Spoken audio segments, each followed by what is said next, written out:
Hello, everybody. You've tuned into the Gavin Miller Show, where we'll be talking about Tyrod Taylor. Nah, just kidding. It's the AF crew back at it again. So this episode is going to be really fun. We're going to make some really bold predictions, but before we do that, I'm going to hand it over to my co-hosts, starting off with our resident Browns fan. Steve, if you could introduce yourself. Pretend Browns fan. I'm not really a fan of Hashtag hipster. Well, for them this year. Hipster. I think the hipster picks this year is all these newfound 49er fans off of the 5 games at the end of last season. They'll be coming out of the closet. It's like when the Seahawks won the Super Bowl a few years ago and everyone started taking the mick out of them, going like, all your 12 fans that have all been fans only since 2012. Is that where the Seahawks got the 12 from? They literally had 12 fans. No. Oh dear, you're going to kill me. I'm not very healthy today. So the laughing has to be, I have to rein it in a little bit because I'm a bit asthmatic. Anyway. So yeah, what were we talking about? I can't even remember. Something to do with the Browns, then we went off the Seahawks. Off the deep end, like normal. But anyway, other than that, yeah, I'm fine. Andrew, what's been happening with you? Not much. Oh, that's a good start. You threw me off guard. I wasn't quite expecting a question quite as soon. What's been up with me? You weren't expecting intros. No, I was expecting more than yeah. I was expecting more than Andrew. What's been happening with you? I was expecting also joining us or something like that. Anyway, what's been happening with me? I've just been making friends with paintbrushes recently and redecorating my new house in anticipation of moving into that. Was whitewater rafting last weekend. That was pretty cool. But yeah, nothing else much. So yeah. Nice. Making friends with paintbrushes. I'm sure there's probably some sort of helpline for that.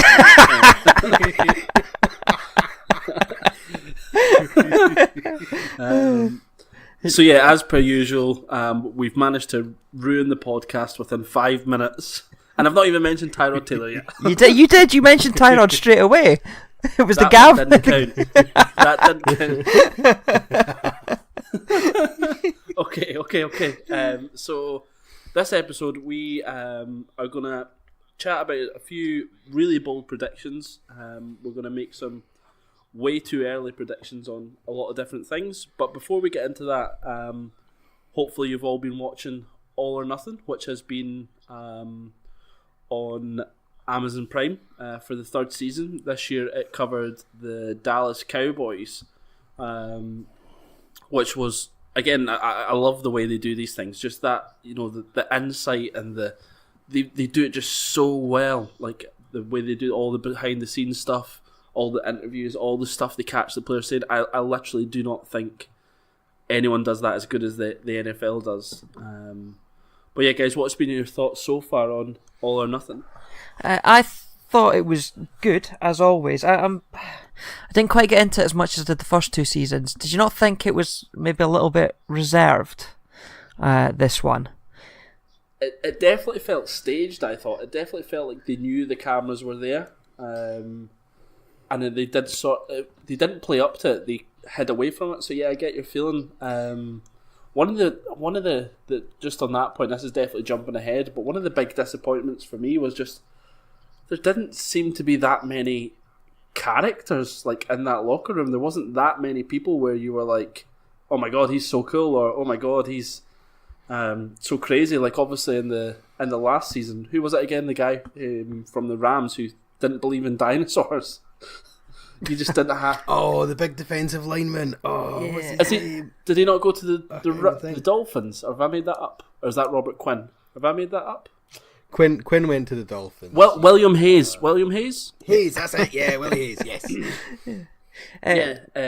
So there was just. It just felt like Legend. there was no characters like that. It just didn't have that feel.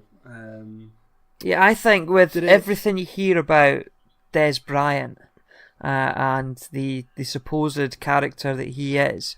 I mean, there was that one scene in training with the cornerback whose name escapes me. Number 27. Yeah. So there was that bit where they had a bit of a coming together, but other than that, there was nothing in terms of his attitude, and I expected to see more of that, so it was maybe a little bit disappointing. It was quite funny that he's obviously not with the team now, and a lot of the early episodes, because it was narrated with that John Hamm that does it, and I don't know whether he had maybe recorded it prior to him being cut, or whether it was just very convenient that him recording his bits was after he got cut. But he was, one of the first episodes was all about, like, you know, there's some signs that Bryant's past it and he's maybe not the player he was, and you know, I thought it was quite funny because obviously he wasn't with the team by the time it got aired, so that was quite interesting seeing him back. I actually thought Des Bryant was pretty sound through all of it. Like, I thought he just seemed like he didn't have like this sort of prima donna that were perceived that he is. He actually came across pretty well. His frustrations seemed to be genuine. Like, I would feel the same if I was in his position. And I think it was the game. Was it the game against the Redskins? Maybe, where he's like, he went to the bench and he said, like, in the fourth quarter, why have I only been targeted 2 times the whole game? And was that not in the middle? They had that awful run in the middle of the season where there was no touchdowns for 3 games or something. 12 days, they lost 3 games. I mean, that's what cost them their season, I think. I mean, they only scored, what was it, like 6 points, 3 points, and possibly nil? Did they even get shut out? I mean, they just got destroyed for 3 games. And it wasn't even like they only got beat, like, 7-3 or anything. I mean, they got whipped, all 3 of them. Yeah. So. And you're like, what? Like, for the Cowboys' point of view, it's not like they had loads of good wide receivers. So the one person that's good, to only target him twice. And it did feel like throughout it that there was definitely some sort of friction between him and Dak Prescott, I thought. They just, to me, just didn't seem like they were, on the same point. And I think there was one part in their training as well where Des was talking about the fade to the post, and he was talking to the wide receivers coach, and he was just talking about it and how, like, Dak just would not do what Des wanted him to do in terms of this throw. Was he not saying him and Romo used to practice the fade all the time? I remember. And they really focused in on that when Romo came back and did his commentary for the first time sort of returning after he retired. So they focused a lot how him and Des had practiced that play or that throw so often. Which is just so strange. Again, the guy's like, in the record books for touchdowns and to just not do that, and then you think you're having a bad season and you're still not throwing it to him. It almost felt a bit like that was a choice, like they were choosing not to throw to him. I could be wrong, but that was just my sort of interpretation of it. So you think behind the scenes they were setting it up to cut him over this off-season? I think so. I think they were never going to re-up him anywhere near the money that he would have wanted, so I think they just thought that may as well move on because he has had issues with injuries and whatnot as well. So yeah. But what about Zeke? I thought he was a big baby. Like, yeah. Oh, he was a sulky bugger all the way through it. And for me, what annoyed me, if I was a proper Cowboys fan, I would have been raging watching him through this season, because every time he's sitting in an office and he looks half asleep and he's playing with his hair all the time. He's not giving 2 hoots. He's faffing around his phone, he's playing in his hair, and he just didn't look like he was actually committed.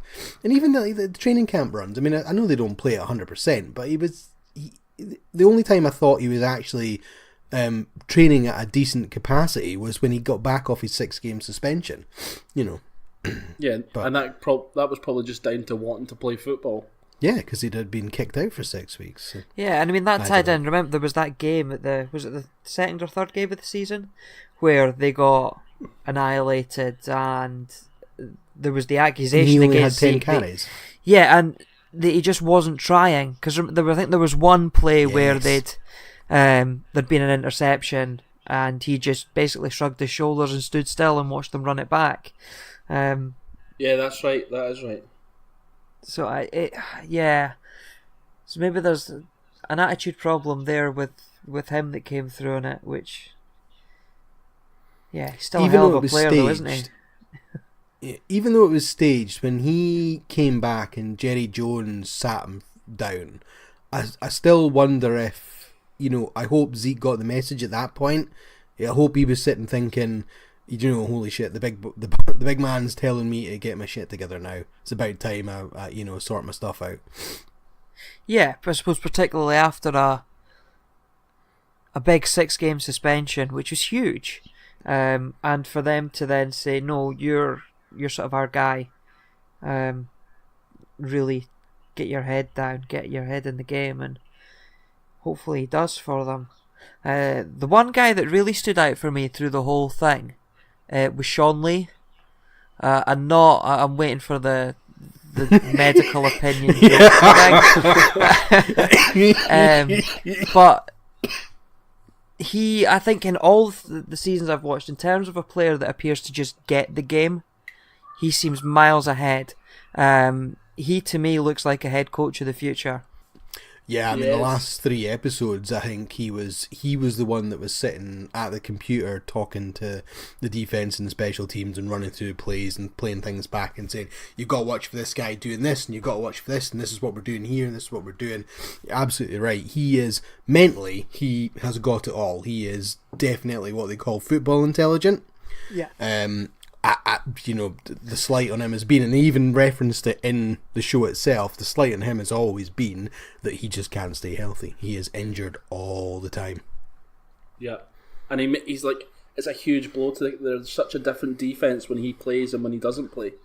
So yeah, I think you're really spot on there, and I think, Andrew, you're spot on as well. I do see him being a head coach, and it might be sooner rather than later based on how his career's going with injuries. One other thing I wanted to speak about was just how do we think Jerry Jones came across?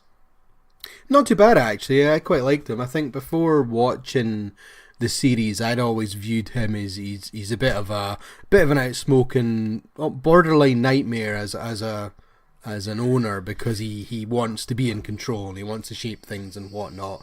And okay, yeah, I get that he is the man, he is in control, but he does it all with his family, and it always seemed to be group decisions, and he seemed to be really open and receptive to what people thought and felt, and he did seem to run it, because it's a family business and whatnot, he seemed to run it with care. I thought he came across really well, actually. I totally agree. I think like the perception of him versus the reality were just two different things. I had this like in my head, this sort of Dan Snyder-esque character like throwing money about, but he's actually really he's really genuine. I think there was one bit where he's at one of the son's high school games or whatever, and they're eating the hot dogs, and he's saying, like, where do we get these hot dog buns? These are the best hot dog buns I've ever tried in my life. He said, we need to get these buns. It was just like he was so passionate about these hot dog buns. I'm just like, I just think it's very cool. I thought he come across really well as well, but that maybe added to the sense of it feeling quite staged, because I didn't quite expect that. But that's true. Maybe he is genuinely just like that. I know you said he didn't really throw his money around too much, but I tell you what, how about that Star Complex? Oh my god. What is it, 1.5 billion? It actually cost him more to make the Star Complex than it did the stadium. If you think about that, that's mental. Yeah, that was unbelievable. It was so cool. Like, it's hard to... I know obviously in American football, like, the owners constantly try and outdo each other with their stadiums and their facilities, but oh my days... That is just something else. It really is. It really is. The other thing that I thought was quite just adding to the staged factor, just when I was thinking about it there, the special teams, how they all like hug each other after the special teams meeting. It was just weird. I was like, put on an upbeat tune and hug it out. Yeah, like I get like the camaraderie and all that sort of stuff, but it was literally like it just felt like these players were being forced to do this for the cameras. Like, even some of the players looked uncomfortable hugging players and stuff, and they're just like... They did. They certainly did the first couple of times, but maybe towards the end they were used to it. Yeah. And just before we sort of finish up on the All or Nothing season, the only other thing I have to add, that you guys can add anything you feel like, but Jason Garrett just seems like a wet blanket to me. Like, when he was angry and he was swearing, it was the same tone as it was when he was happy and excited. I was just like, he just did not fill me with anything, and pretty bland, isn't he? I'm just surprised that he's in charge of that organisation. Is he our new Jeff Fisher? I think so. I actually do. That's what I was thinking in my head. Like, for our listeners, like, halfway through it, the guys were like, "Oh, Gav, have you taken notes?" And I was like, "No." But that was one of the few notes I eventually took. Was like, Jason Garrett ? And he just didn't fill me with any sort of like excitement or passion. So no wonder these players have gone from, the season they did have to the season they had last year. Jeff Fisher at least had a bit of passion about him during the last series, even if it was in totally the wrong places. At least he had that about him. He also had fantastic facial hair. That true. Okay. There's only two other wee things that I was going to mention. Was I'd forgotten how good Lawrence's start of the season was last year, and how he was sacking for absolute fun. It was pretty good. That Tyreek Hill play at the end of episode 4, that was unreal. I could watch that all day. It was awesome. I mean, just the situation and everything. I mean, that and this is where likes of these, series like All or Nothing or Hard Knocks do brilliantly, is when they film it and edit it and then like cut at the end. It's just like, my God, this could be the end of the season off this one amazing play. And then also the Claiborne 6 sacks. I'd forgotten that happened against Dallas as well. I was just like, holy shit. All these things happened against them as well. It was pretty cool. Andrew, have you got anything else to add to our All or Nothing segment? Not on the Cowboys. Have either of you watched the Michigan series yet? No. Not yet. No, okay. Well, do you want to give us a spoiler on it? I'm going to give it a sneaky peek. Yeah. Yeah, I mean, I have watched it. I was away with work at the start of the week, and I watched pretty much all of it over the course of 3 days. What it highlighted to me is there's a different mindset in the college game compared to the NFL. Obviously, in the NFL, it's all about winning. But there's one quote that Jim Harbaugh gives in one of his speeches at the start of the year, which is, "We don't know if we've got a good football team here. We'll find out if this is a good team in 20 years when we find out what kind of man you become, what kind of father you've become, what kind of husband you've become. At that point, we'll know if it's a good team." So I think it was really interesting to see that different focus. It's not just about winning, it's about building these guys as people and making sure they get through their education as well. But yeah, there's some interesting characters in there. I was listening to the NFL Scotland podcast, and they had a brief mention of it as well.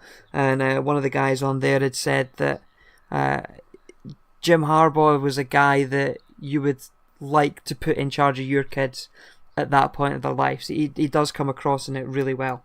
But yeah, interesting. And there seems to be their defensive line. I think most of them will be in the draft next year, in the 2019 draft, and I can see a few of them going quite high up. Rashawn Gary in particular, he was one of the top high school prospects when he went into college, and I'm sure he'll be one of the top draft picks as well when he moves into the NFL. But yeah, really worthwhile watch, so take the time to watch it, guys. There you go, that's our All or Something roundup.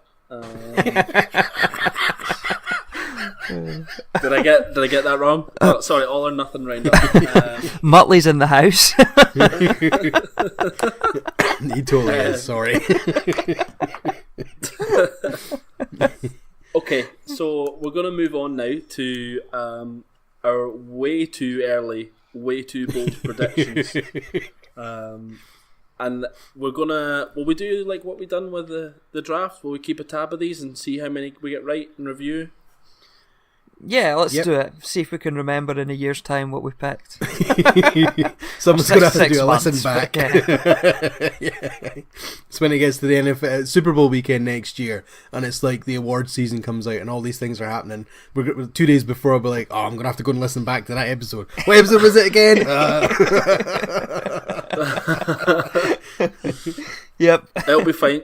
It'll be fine, Steve. We know that you've voted for every team to win because you love them all the same. Everyone's a winner. So that's the problem with schools these days. Here's your Steve Harbaugh. participation medal, Dallas Cowboys. Here's your participation medal, Washington Redskins. Well done. Rage. Okay, Anyway, let's detracting go in, again. let's go into our way too early predictions, and we'll keep the Super Bowl winner to last. Are we're comfortable with that? Yeah. Okay, so let's start off with, we've just finished the draft, and there's been a lot of big talent spoken about. So let's start with Rookie of the Year. Andrew, who do you think will be the Rookie of the Year for the upcoming season? Yeah, my prediction for Rookie of the Year isn't that bold, but it will become bold as we move through these predictions. So I'm going with Rookie of the Year will be Saquon Barkley, but more on that to come. Oh, teaser. I know, but that's really interesting because I put down Rookie of the Year. It's more than likely going to be a quarterback, because if any of these 4 kids that got drafted in the first 10 picks get hot or half decent, it's always a quarterback that's going to win it. But I says I wasn't so sure, so I'm going to put Saquon Barkley down as my Rookie of the Year. So really interesting, but I just didn't want to I couldn't hang my head on one of the quarterbacks. But I think if one of them does kick off and have a solid season, like 3,500 passing yards, 25-ish touchdowns, and their team gets maybe 7-8 wins, they're probably in with a shout. Hopefully, Yep, with totally. my Cardinals cap on, literally, I am sitting here wearing a Cardinals cap. That'll be that'll be Rosen. But we'll wait and see. So I like to make it as bold and as wild as I possibly can. So my 6th rookie rounder of- incoming. I did consider putting in the wide receiver that the Redskins picked last, Trey Quinn, but then I thought that's even too bold for me. So I'm going to go for Lamar Jackson from the Baltimore Ravens to win Rookie of the Year. That is bold. extremely bold. Right. Guys, you know me. I don't do things half-heartedly. So the reason that Lamar Jackson wins Rookie of the Year, I'll talk you through it right now. Joe Flacco is Joe Flacco. So after 5 or 6 games, there's going to be build-up from the fans, from the coaching staff to throw in Lamar Jackson. The Ravens are going to be on 2-4. They throw in Lamar Jackson and they finish on a winning season. Lamar Jackson takes the Ravens to the playoffs and then they get put out. But he gets Rookie of the Year. Mm-hmm. So, no, absolutely. That would if that sequence of events happens, then I think you're right. I think there's not much arguing against it. It's almost what Deshaun Watson did last year, except with the injury. He wasn't expected to start. He came in after a couple of games, balled the shit out of October, and then busted his knee up. Had he continued, had he not busted his knee, he hands down he'd won it by the end of October. absolutely. And I do think, so as we sort of spoke about last time, the Ravens behind the scenes have been doing a lot of things to try and make Lamar Jackson work, and that was before they drafted him, with the coaching staff they brought in and all the things they done.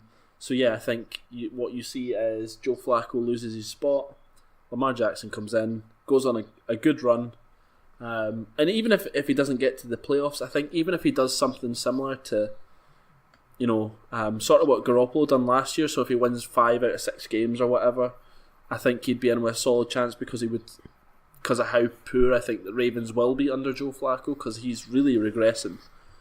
So yeah, I think Jackson comes in, there's going to be loads of hype about him, and because there's no quarterback like him in this full league, he's more of a running back than he is a quarterback. So yeah, that's why I'm going for Lamar Jackson. Okay, so Steve, you sort of touched on it there. Deshaun Watson was injured last year after having what looked to be a potential Super Bowl season with the Texans. I think it's, that you could argue that they could have went all the way with him. So that takes us on to Comeback Player of the Year. Do any of you gentlemen want to start us off? Well, you've already heard mine, so there's no surprise. I am going for Watson himself. I think again, it's kind of, there's almost a bit of a boring element to this because it's so pegged on quarterbacks that they can win just about every blinking award going just because of the position they play, but particularly worse if it's on comeback. And because he savaged his knee that bad in the season he was having, as long as he comes back, he gets on the field and he plays even 75% of what he was playing last year, they're going to be like, yeah, he wins it. Is that a comeback? Yeah. Comeback is genuinely so that there's two buckets it falls into. So there is more often than not, who wins it is someone who was quite seriously injured the year before. Occasionally though, what you'll get somebody who's maybe had a couple of really bad years. They've been generally healthy-ish, but they've been on the fringe. They've not played very well. Things have been happening, and then they get their act together and absolutely go nuts for a season, and then they'll win it. But that's rare. It is more often than not someone who's been really badly injured the year before, and then the next year they played really well. Yeah, I think it does tend to be injury based rather than performance based. Andrew, do you want to reveal your Comeback Player of the Year? Yeah. So the guy I'm going with is currently a free agent. I'm going bold. so they're not even. They might not even play. They might not even play as it stands. So this would be a huge comeback. I am slating for some team, I don't know who, someone to lose one of the running backs early on. They go into free agency and they pick up Adrian Peterson.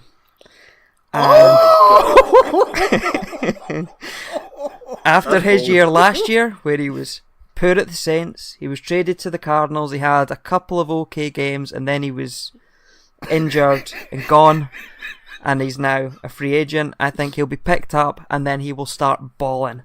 And he'll get his 100th touchdown, and then he'll get his 110th touchdown, and he will be the Comeback Player of the Year. Andrew, can I give you some advice, mate? Can you stop speaking to those paintbrushes?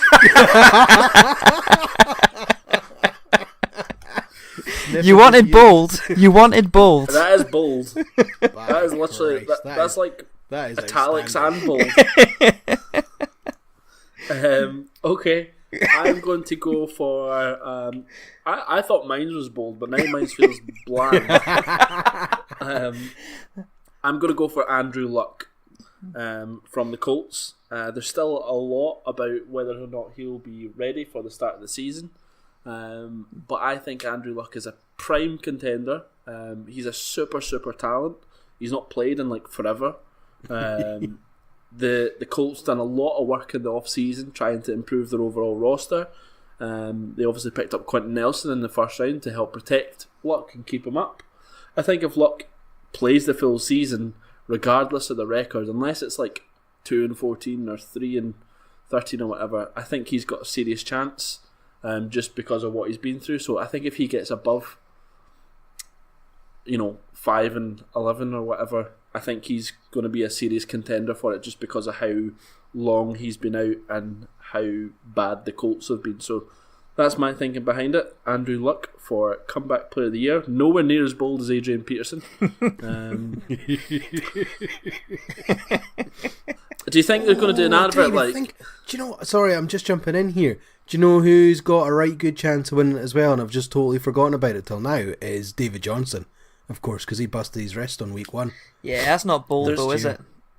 I know it's not bold. True, yes, it's not bold. But I'm thinking putting sensible head on there for the same reason that Gav's just picked Andrew Luck. Actually, because David Johnson bust his wrist in week 1. He comes back and does his 1,000. He's going to be right in the mix as well. There's actually a lot of people that it could go to. So, for example, there's JJ Watt, there's Aaron Rodgers, there's Odell Beckham. I forgot. Yeah, he busted Eric Berry. Even Allen Robinson at the Bears. I've got him down to have a huge season with the Bears because obviously he missed most of last year. But there is quite a lot. That's probably going to be the most exciting race out of all these awards because most of them are pretty much slam dunks every year anyway. No huge surprise. This one could be a good one. Even the other one as well that I thought about, but Dalvin Cook from the Vikings, he was looking really good. He was looking really good, and then obviously he got his bad injury. He's probably one of the Steve-O, you had him in fantasy, didn't you? I did, yeah. I got lucky. I got it in a trade. I didn't draft him. I got him in a trade, and then he hit good, and I was like, oh man, this has worked out spectacularly well for me because I had him and Gurley, and I was thinking, right, well, that's my running back slot, absolutely locked up for the season, and then he got injured, and I was like, no. Yeah. So and obviously with Cousins as well, he's in a good spot. So yeah, that's a lot of good names there. That'll be a really interesting one to watch. Okay, so let's go from the comeback good news story to the bad news story of who will be the first coach to get chopped. Do you want to take this one first, Gav? Nope. Oh, you don't. All right, well, I'll jump in then if you want. Okay, so I had 5 names down when I was thinking about this. So there's the obvious one, which I'm not going to mention in case either of you two have picked them. A couple other teams on the fringe. The one that I thought might actually end up getting the job, though, is Dirk Koetter at the Buccaneers. Dirk Koetter.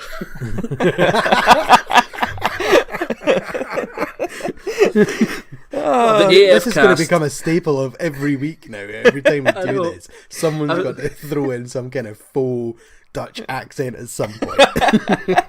The AF cast, where you can learn about American football and how to pronounce things in Dutch.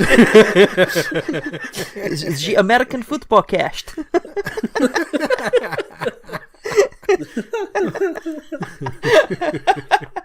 It's terrible. But yes, no. I thought so they didn't have a particularly good season last year, obviously being featured in Hard Knocks, and then you thought they were going to do great because they've got all the right, squad wise they're pretty good. Then they had a bit of a flame out season. They've kind of, I almost feel like they've re-upped this off season. They got rid of Martin because they thought he was too old, and then their draft's been pretty decent. And I've just got this feeling that he's now on. He's not got a lot of wiggle room to play with at all. And if he has the same type of season again, and all of a sudden they're like, 2-6, 2-7, 2-8, boom, bye, gone, out. Yeah, I think you're right. So I'm gonna give 2 for mine. I know Steve-O, you said you had 5, but I'm gonna go for 2. I'm gonna give you one that's logical and one that's bold. My logical one is Adam Gase. Because the Dolphins are a shambles. I can't see them having a good year at all, and I think he's lucky to still have that job right now. He just seems to have this weird mentality of not allowing people to challenge him for not doing a good job, which is strange. So yeah, I think he's in a really dodgy position, and I think the Bills got better in that division. And who's the other team in that again? Jets. The Jets. Yeah, the Jets obviously picked up Sam Darnold. So yeah, I think the Dolphins are going to be in a weird place. But my bold prediction, and this is quite bold, I think, for someone to be canned, is Ron Rivera from the Panthers. My God, that is bold. And I'll talk to you about my reasons behind this. And I think that the Panthers haven't really progressed like they should have. they seem to be not getting the best out of Cam Newton, and I do think he's going to be on a shelf life. I think because of the way that he plays, he's bound to get a bad injury soon, and I just think that, just that when you look at them, they just don't really seem to have a plan, and it just seems to be mostly relying on Cam to get them out of sticky situations. I like Luke Kuechly and stuff like that, but I think Ron Rivera, if he has a bad season, I think the Panthers just get rid of him and then rebuild their full team. Do you think having the new owner might also then have something to do with that? Because he'll obviously want his guys in as well, eh? So absolutely. That was the other thing that I was thinking about, was that whenever there's a new regime, they always say, yeah, we're going to give him time. But then 2 weeks later, he's chopped. So I think if Ron Rivera doesn't take them to the playoffs, I think he'll go. That's what happened with the Pagulas up in Buffalo as well, was it not? Was that when Marone exercised the option in his contract to get out? Yep, that's right. Yeah, so it's really interesting. So actually, I can totally see that now. I didn't thought about it. As soon as you said it, I was like, God, that's crazy. But the more you talk through it, and actually, yeah, I get your thinking behind it, yeah. I think that's like most people's conversations with me. It's like, this guy's absolutely crazy, and then I have to spend 5 minutes trying to justify what I was trying to say. and that's just 9 to 9:05 when you walk in the building at work. Yeah. All I've said is hello to someone. So okay, Andrew. Yeah, so my pick on this, I don't know if it's bold or if it's obvious, but I am predicting that following their 0-16 season, the Cleveland Browns are going to be in week 11, having presumably had a bye week by then, and they're going to be not in 10. After everything that's happened over this summer, they seem to have had a decent free agency, they seem to have had an alright draft, but somehow they'll still balls it up. And at that point, the patience has got to go, and Hugh Jackson will be the first man out the door. I think he's going to go this year regardless. But yeah, you're pretty... Yeah, the only way I know it kind of seems obvious, but maybe the only thing that makes it a little bit on the bolder side, or maybe not by the same token, because they're going to be on Hard Knocks. It's going to be the Browns. They're going to be the public face of the NFL for the season. I don't know. I think there's a bit of a curse of Hard Knocks. Is my impression of it so far. Seems to be that no team that gets focused on that does really absolutely amazing that same season, but I've only gone back a few years thinking about that. I think the fact that if you get a team like that, they get put in the microscope so much probably adds to the pressure. And he was on my list. He was, when I was saying earlier, there was one obvious one out of the 5 that was on my list. It is Jackson at the Browns as well. Interestingly, I also had Gase at the Dolphins there, so I had all 3. My other 2, just in case you wanted to know, I bunged down Vance Joseph at the Broncos. I think he didn't do particularly great last year, and Elway is very much a win now type person, and if he gets off to a rocky start, I think he's quite quick to pull the trigger. And my 5th one, which was maybe a bit harsh, but I can see it, is Gruden at the Redskins. Almost for the same reason, Snyder and Kirk Cousins were kind of tied at the hip sort of thing, and Gruden was, almost getting pushed out to the side, so you're going to play this guy and whatnot, and he's done all that, and Cousins has gone off, and now it's Gruden's show to run. He's got his guy in. If he doesn't do particularly well, and I think the other thing that goes against him is the fact that division is definitely one of the harder ones now. If he gets off to a bad start, I think, boom, he could be gone as well. I did think about Jay Gruden, but then I didn't want to make it too obvious on air that I absolutely hate him. You don't want to shit all over your team as well, so it's all good. Yeah. I think the Redskins are either going to have, and this is obviously a bit of a cliche, but we're either going to be really good or really bad. I think Alex Smith will be fine. A lot of the moves we've made have been pretty decent. Our draft was pretty good, but our division is really hard. I think everyone's improved. Even the Eagles have improved, and Christ knows how you do that after winning the Super Bowl. the Cowboys will come back better. The Giants have had a change in head coach and whatnot, so that always brings new challenges. So yeah, I think we'll be in a really we'll either beat these teams or we lose to them, and we'll either have a really good season or a really bad season. And if we finish in the top 5 draft picks, Gruden's 100% gone. Okay, so we will move on to. So we've got MVP and Super Bowl left. Let's do them as 2 together. So Andrew, who do you go for as your Super Bowl winner and MVP of? Well, I said there was more to come when I chose Saquon Barkley as Rookie of the Year. So, oh my God, that more to come is that I am the Browns. is that I am putting Saquon Barkley as my MVP, and he's going to take the Giants not quite all the way. I've got that they're going to lose in the Super Bowl to the Jacksonville Jaguars. Wow. That's bold. I was just like in stunned amazement as this whole spiel was coming out. So the Jags, I don't think, is that bold. So they were a team that did well last year.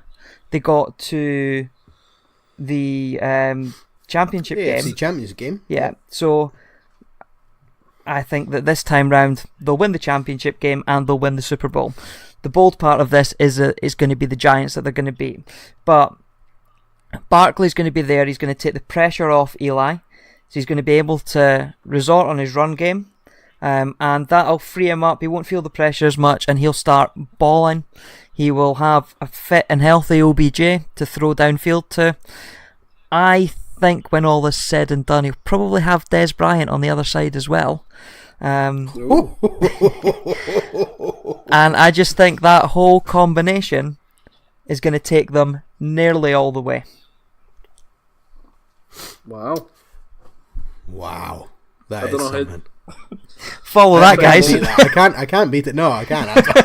It's certainly in bold. Mine's is particularly daft. I did, however, interestingly, if we were going like for real weird bold predictions, all encompassing without having sort of categories on them. One of them that I did think was that Dez Bryant would have a career year in terms of touchdowns. I did think that I might have thrown that in there, but it depends on who he signs. I was just thinking for a general bold prediction. I didn't know who he was going to sign for or whatnot. Does he go up to Green Bay and because he's got Rodgers just flings all these amazing balls for him to get up and catch I like or that. whatnot. Put a pin in that just now, Steve. Sorry to interrupt you. What I'm thinking is, we do our MVP Super Bowl and then we'll just do a random any other bold predictions like that, and it can just be freewheeling because I love that sort of shit. So, okay, Steve. Right, back to the 2 on point then. So, MVP, let's go with that one. It's not particularly exciting, but I reckon it could be Aaron Rodgers back on the slate, being king of the hill. If he goes injury free, he now has Jimmy Graham, obviously, to throw the ball to as well. So that offense, you hope, is going to be ticking a bit more. And the thing I think that will help him a bit more is, interestingly, what they've done in the draft, which is by drafting up on defense and sorting out all the defensive problems they've had for the last few years. That'll hopefully get them off the field a lot quicker, which means Rodgers can just get down to business and start taking the piss out of everyone like he does best. So I'll chuck that one in. Now the Super Bowl, I was sitting there, I thought it was just the teams to be in it, not who was going to win it. So I've just on the hop decided out of the 2 of them. So the 2 teams I had in the Super Bowl was going to be Rams versus the Steelers. So based on that, because I'm not a massive Steelers fan anyway, I'm going to say the Rams are going to win it. And it'll be the Greatest Show on Turf Part 2. Wow. You booing that? You booing that? Oh yeah, because you're a Cards fan. Sorry. It all makes so much sense now. Yeah, no, I watched I them shut us out at Twickenham. I couldn't handle them winning a Super Bowl as well to follow it up. Oh, right enough. God, yeah. No, McVay has done wonders since he's gone there. I know we've talked about him a few times on this show. I love what they've done this off-season. The people they've picked up on the deals that they've got them for is just like... It's almost taken the mick. It's how do you take a good team and make them better? I mean, the Eagles kind of tried to do a bit of the blueprint. I think in terms of free agency and whatnot, the Rams, they're still my team to win, in terms of the pieces they've added by comparison. I just love what they do, so I just hope that McVay can keep it all clicking along like it can.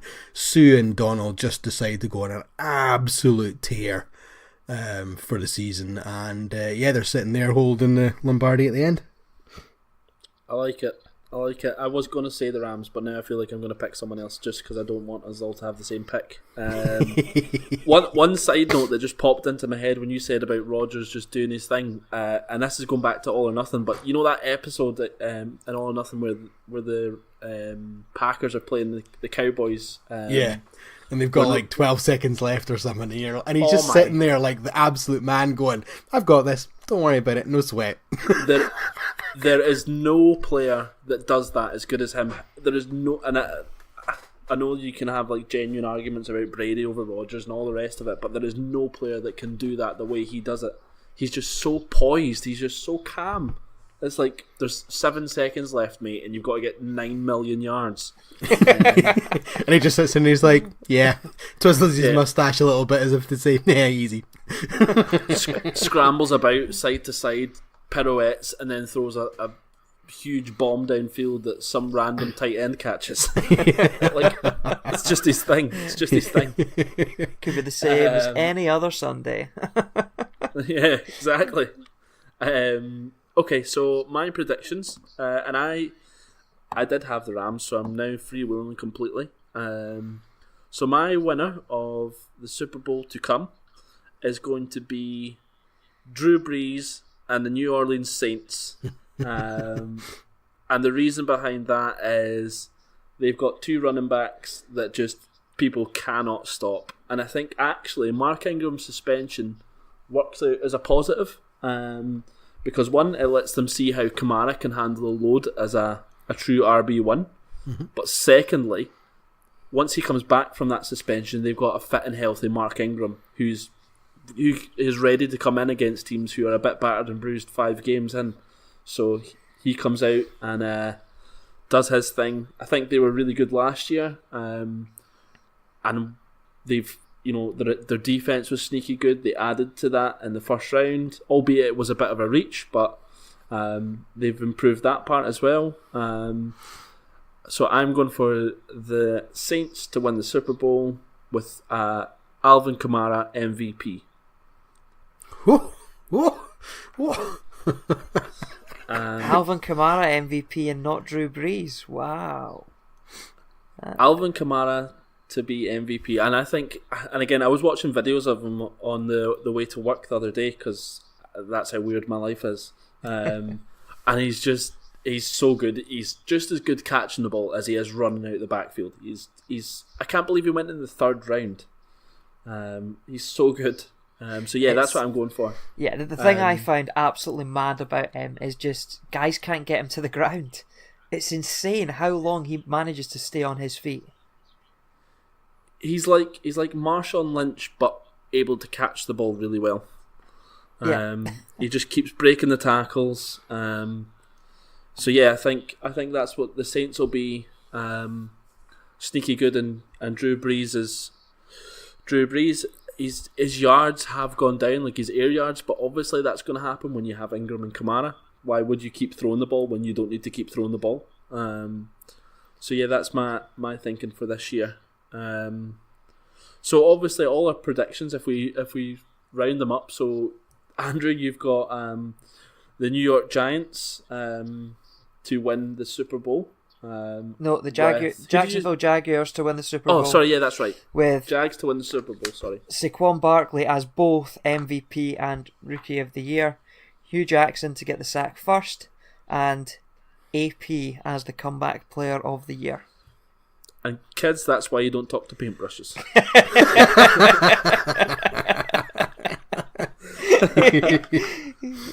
It's absolutely the episode title, isn't it? I didn't even think of that. Don't talk to paintbrushes.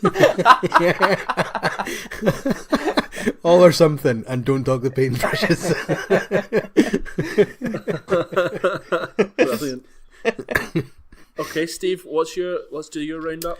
So first coach fired Dirk Cotter, Aaron Rodgers Sorry, who? Dirk Cotter. Dirk. That sounded a bit Asian rather than Dutch. Dirk, Muhammad Jihad. America, fuck yeah. Anyway, sorry. So Aaron Rodgers for MVP. Super Bowl being Rams versus Steelers, with the Rams win.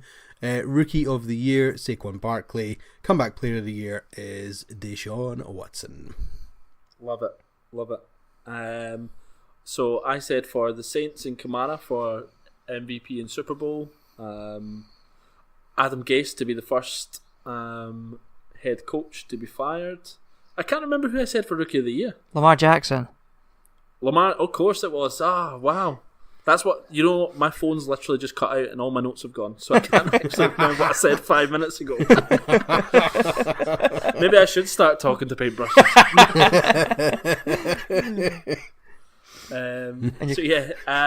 Has anyone got any other bold predictions or anything else you want to throw out? Steve, what were you saying about Des? Yeah, I just had this really sneaky feeling that I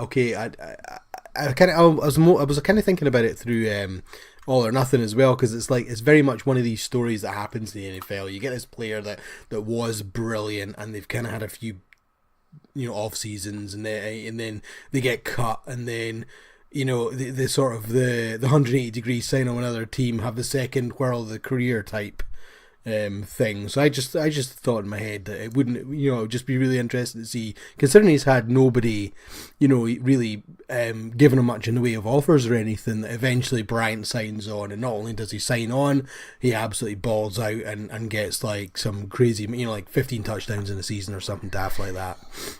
So. Do you think he's not signed? Is this one of these weird NFL rules where if he signs after a certain date, he basically doesn't count towards your cap or something like that? One of these sort of rules. I don't know. Yeah, so there's obviously there's the first day the season starts, i.e. September whatever, week 1, where if you sign them, you don't have to even guarantee them a salary. It's just week to week, and you can cut them whenever. No, I think it's I want to say it's the bad combination of Des wants a multi-year at a fairly decent amount of money. Teams are only really willing to give him a 1-year flyer, and it's just that cross in the middle. Where do you go? Kind of scenario, if that makes sense. Yeah, that's true. Okay, I'm going to do one quick bold prediction, and that is going to be that Alex Smith is going to have more touchdowns than Carson Wentz. I don't know about that, but I suppose we did say it was bold, eh? Do you think he'll have more or less than Kirk Cousins? I think he'll have, if we go for passing touchdowns, if Jordan Reed stays healthy, he'll have more. But Jordan Reed won't stay healthy, so less. Here's a man who knows his team. I love it. On paper, we're great, but we can't stay healthy, so basically we're fucked. I genuinely think if Jordan Reed could play a full season, he would be in the same category as like Gronk and all the rest of them, but he's just injured all the time. Yeah, he's been Gronk, Travis Kelce type. That mental hybrid tight end. Yeah, but you're right, he's just not. It's the concussion problems were what started it off, but I think he's not been quite so bad with that recently. It's been other injuries, isn't it? He's got a really bad toe injury, and that's the actual truth. Is it a good old turf toe that they keep going? Yeah, Everyone's got bloody turf toe. He's got that. So he went from having his brains knocked out to having a sore toe. Which is pretty silly. Okay. I've got Andrew? one more prediction. So, and in the fashion of the rest of them, I'm just going balls out bold. Why not? Balls out bold. I think in 2018, for the first time in however many years, the New England Patriots will not make the playoffs. Oh my god. Donnie Taylor's just left the chat. We've done so well to keep him engaged for the whole episode until 54 now. minutes in, and we lose Donnie Taylor. No, I think age will catch up with Tom Brady. I think he'll get injured early in the season, and there's no one ready-made behind him, and they're going to struggle. Yeah, he's not going to take a team to the playoffs, is he? Probably wouldn't even take a team through training. Exactly. Exactly.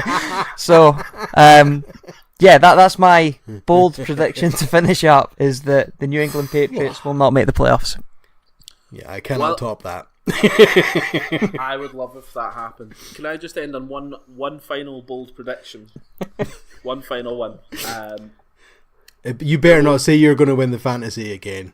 There will be a 3-time fantasy champion. Yeah, you suck. I knew you were going to go with it. You guys can do nothing to stop it. I just hope that we're... On you go, Gav, on you go. I was just going to say, I know that's obviously me being a bit of a dick, but I said it last year, it came true, and I'd just like to, put that out there again, that I will be 3-time reigning, defending Game of Balls champion of the world. Suckers. I just hope that in a year's time we're still here and looking back on these predictions. I'm not sure that big time Gav will be. He might have just pissed off and left us by that point. I'll be sending my PA to do my podcast for me. Sorry, Gav couldn't make it this week. He said Tyrod Taylor. It says you'd know what that means. Yes, we do. Okay, guys, let's wrap this up. It's been a blast. Andrew, where can people find you? So you can find all of us on Twitter at the AFcast. Please let us know what you think. If you want to speak to me personally, although I'm not sure why you would after what you've just heard over the last hour. To Paintbrushes. But you can get me at AndrewDHD on Twitter as well. Come speak to us. Look forward to hearing from you. Cheers. Was that Andrew DPD? Depardieu? DHD. What does that stand for? It stands for Die Hard Doonhamer, as a Queen of the South fan. Okay. A Doonhamer? A Doon? That sounded American, not Dutch. That was meant to be American, that one. Oh, sorry. Shut up, House Wrath. Steve-O, where can you get you? So main port of call is obviously the AFcast on Twitter. You can get me on my own one at Wise Pranker, or you can hit me up on Facebook or Instagram under Stephen Houserath. Nice. You'll find me on Twitter, ruling it, because I'm the king of the internet. But no, you'll actually find me. I was trying to hold it in there. Look at me. The king of the internet. Step aside, Kanye. Zuckerberg ain't got nothing on me. I'm actually going to give my other project, so I'm going to say if you can find me at Pure Fitbaw. Your other project doesn't need any more publicity. You can find me there, or alternatively, I'm actually at Gav John Mill 1. I would like to thank the Army of Freshmen for the song that they provide for us at the start of our podcast, which was really nice to listen to, and the people at that other place that I can't remember because my phone's dead. That would be the Fair City Podcast Network. Thank you, guys. As you can see, we are so professional. No, it's been a blast. I've had a good time, guys. I hope you've had a good time listening too, and thank you for your time. See you later.